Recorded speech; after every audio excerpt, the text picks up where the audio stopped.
காலையிலே கொஞ்சம் ஈஸியாகவும் ஹெல்த்தியாகவும் சாப்பிட்லாமே அப்படின்னு சொல்லிட்டு பயிரும் கடலையும் தான் அவிச்சு வச்சுருந்தேன்.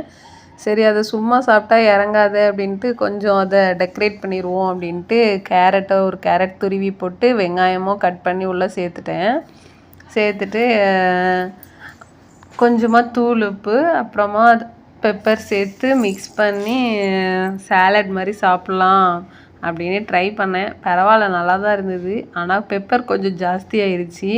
சரி காரமாக இருக்கட்டும், கோல்டாக தானே இருக்குது, சரியாயிரும்ன்ட்டு சாப்பிட்டோம். அப்புறம் மதியத்துக்கு மீன் வர்றதுக்கே லேட் ஆயிடுச்சு. அதனால சரின்னு குழம்பு வைக்கல, குழம்பு வச்சா இனி லேட் ஆயிரும்ன்ட்டு பொரிக்க மட்டும் தான் செஞ்சுருந்தேன். ஆனாலும் தயிர் வச்சு சாப்பிட்டோம். தயிருக்கும் மீன் பொரிச்சதும் அப்புறம் அவிச்ச முட்டையையும் சேர்த்து வச்சு சாப்பிட்டு பார்த்தா அப்படி ஒரு டேஸ்ட்டுங்க. மீன் குழம்புக்கு கூட அவ்வளோ டேஸ்ட் இருக்காது, தயிர் கூட வச்சு சாப்பிடும்போது அவ்வளோ டேஸ்ட்டு. அதுக்கப்புறம் ஈவினிங் வழக்கம் போல் சாமி கும்பிட்டுட்டு நைட்டுக்கு பாஸ்தா தான் செஞ்சுருந்தேன். பாஸ்தா செஞ்சுட்டு அதையும் சாப்பிட்டாச்சு, டே முடிச்சாச்சு. தொடர்ந்து நம்ம சேனலை பார்க்க மறக்காமல் சப்ஸ்கிரைப் பண்ணுங்கள். டாடா பாய்.